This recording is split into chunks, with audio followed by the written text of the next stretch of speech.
Selamat malam. Assalamualaikum warahmatullahi wabarakatuh. Kami dari kelompok 3 akan mempresentasikan implementasi data mining algoritma a priori pada sistem persediaan alat-alat kesehatan. Di sini saya akan memperkenalkan anggota-anggota dari kelompok 3. Yang pertama, saya sendiri, Ardan Hidayat. Kemudian ada teman saya, Jose Rio. Kemudian ada Dani Firdaus dan Kuartesia yang akan menjelaskan masing-masing dari hasil review jurnal kami. Oke. Nah, presentasi ini berisi tentang implementasi data mining menggunakan algoritma a priori pada alat kesehatan yang sudah kami review sebelumnya di jurnal. Oke, untuk awal-awal akan dijelaskan oleh teman saya, Kuartesia. Dipersilakan. Ya, terima kasih Pak Ardan. Saya di sini akan menjelaskan tentang data mining. Data mining itu merupakan proses yang menggunakan teknik statistik, matematika, kecerdasan buatan, dan machine learning untuk mengekstraksi dan mengidentifikasi informasi yang bermanfaat dan pengetahuan yang terkait dari berbagai database besar atau data warehouse. Keluaran dari data mining bisa dipakai untuk memperbaiki pengambilan keputusan di masa depan. Selanjutnya, hal penting yang terkait dengan data mining ada 3. Yang pertama itu data mining merupakan suatu proses otomatis terhadap data yang sudah ada. Yang kedua itu adalah data yang akan diproses berupa data yang sangat besar. Yang ketiga adalah tujuan data mining adalah mendapatkan hubungan atau pola yang mungkin akan memberikan indikasi yang bermanfaat. Selanjutnya, pada dasarnya ada 6 elemen yang paling esensial atau penting dalam teknik pencarian informasi atau pengetahuan dalam data mining, yaitu mengerjakan sejumlah data yang besar, diperlukannya efisiensi yang berkaitan dengan volume data, mengutamakan ketetapan atau keakuratan, membutuhkan pemakaian bahasa tingkat tinggi, menggunakan beberapa bentuk dari pembelajaran otomatis, dan menghasilkan hasil yang menarik. Selanjutnya,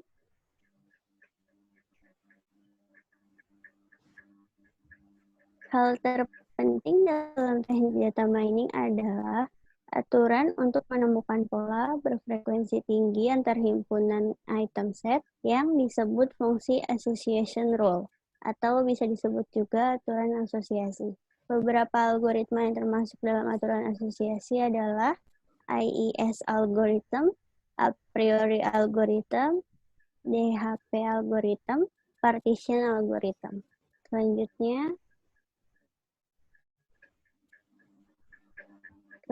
akan dijelaskan oleh Saudara Dani. Oke, terima kasih Eca. Di sini saya akan menjelaskan untuk pengelompokan data mining. Yang pertama, deskripsi. Terkadang peneliti dan analis secara sederhana ingin mencoba mencari data untuk menggambarkan pola dan kecenderungan yang terdapat dalam data. Contohnya yaitu, petugas pemilihan suara tidak dapat mengumpulkan fakta siapa yang tidak cukup profesional dalam pemilihan presiden. Selanjutnya, yang kedua tuh estimasi. Estimasi hampir sama dengan klasifikasi, kecuali variabel target, estimasi lebih ke arah numerik daripada ke arah kategori. Model dibangun menggunakan record lengkap yang menyediakan nilai dari variabel target sebagai prediksi. Selanjutnya,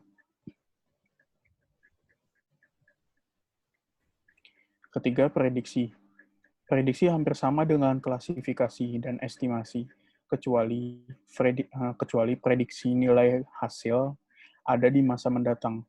Contoh dari prediksi yaitu prediksi harga beras dalam 3 bulan yang akan datang. Selanjutnya, yang keempat itu klasifikasi. Dalam klasifikasi, terdapat target variabel kategori. Sebagai contoh dalam bisnis yaitu menentukan apakah suatu transaksi kartu kredit merupakan transaksi yang curang atau tidak. Selanjutnya,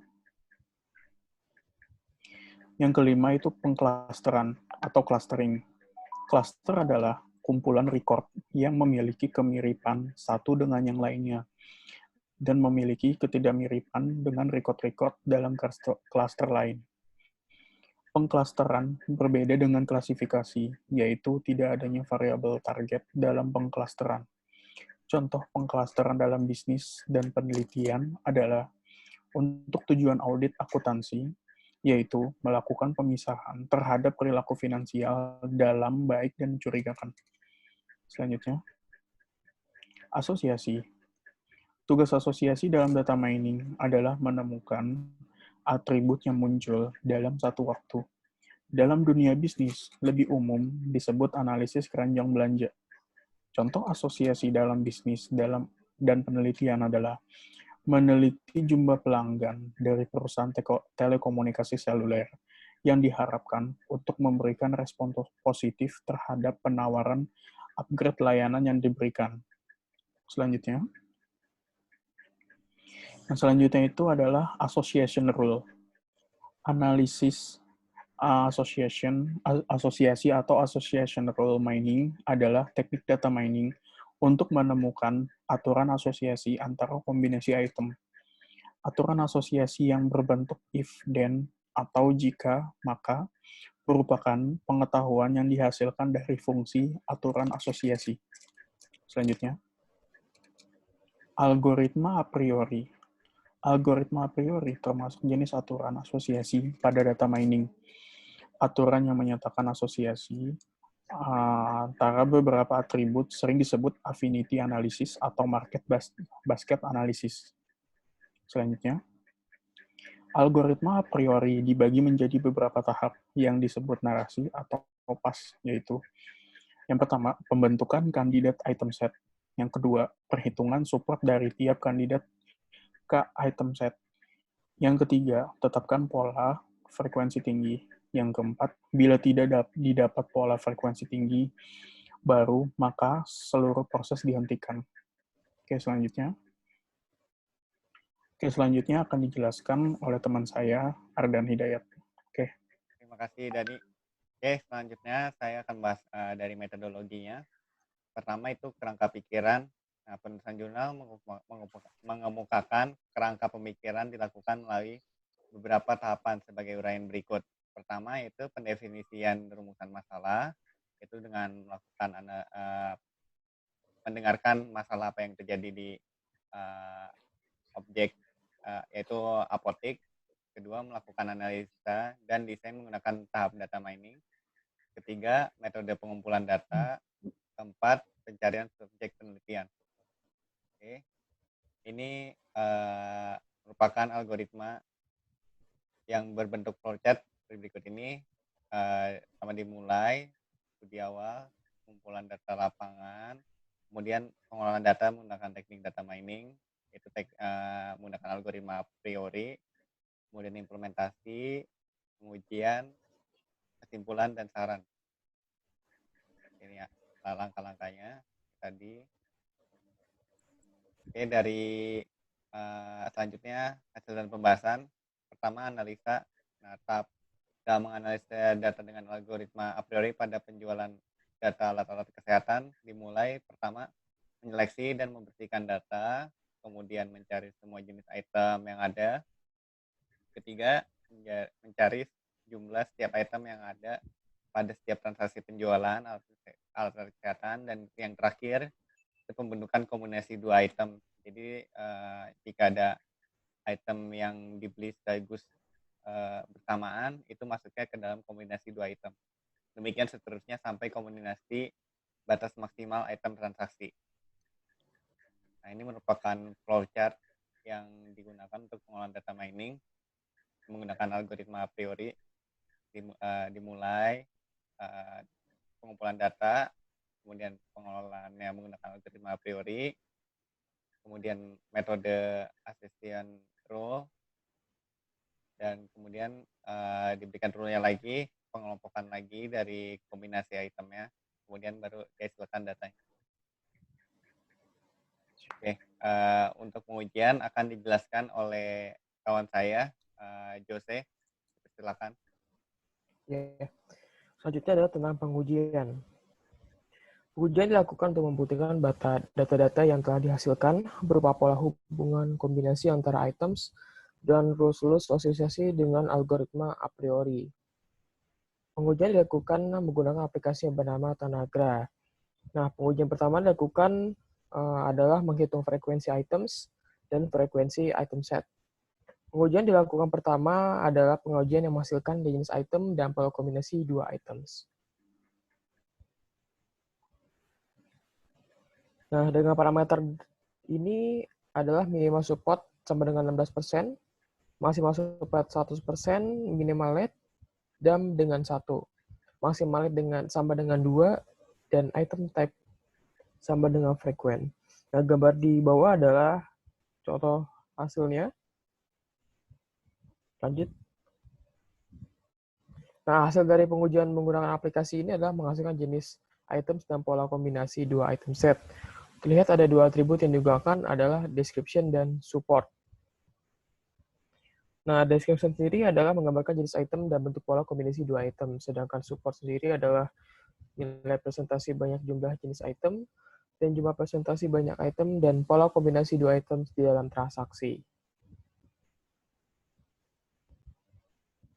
Lanjut. Nah, untuk pengujian selanjutnya adalah untuk menghasilkan rules.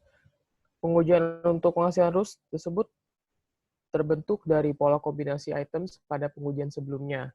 Pengujian yang dilakukan pertama adalah pengujian untuk menghasilkan rules yang berbentuk dari pola kombinasi dua items. Nah, parameter yang harus dihitung adalah support sama dengan 16%, confidence sama dengan 70%, dan maksimal cut item sama dengan 2. Berikut penginputannya. Nah, ini untuk penginputan data di aplikasinya. Setelah dilakukan penginputan adalah hasilnya sebagai berikut. Nah, ini adalah hasil dari aplikasi Tanagra Rules. Nah, pada pengujian di atas, pengujian menghasilkan rules pada kombinasi dua items. Rule di atas tadi dari antecedents, consequent, leaf, support, dan confidence. Nah, masing-masing tersebut artinya adalah, selanjutnya, antecedents adalah bentuk daripada rules, consequent adalah bentuk pernyataan dari rules, leaf adalah penunjukan adanya tingkat kekuatan rules, kejadian acak dari attendance, dan konsekuen berdasarkan pada support masing-masing. Support adalah presentasi kombinasi item tersebut, sedangkan confidence adalah kuatnya hubungan antara item dalam aturan asosiasi. Oke. Mungkin udah semua kita sampaikan beberapa review singkat dari jurnal yang kami analisa. Kami dari kelompok 3 mengucapkan terima kasih. Mohon maaf jika ada kesalahan.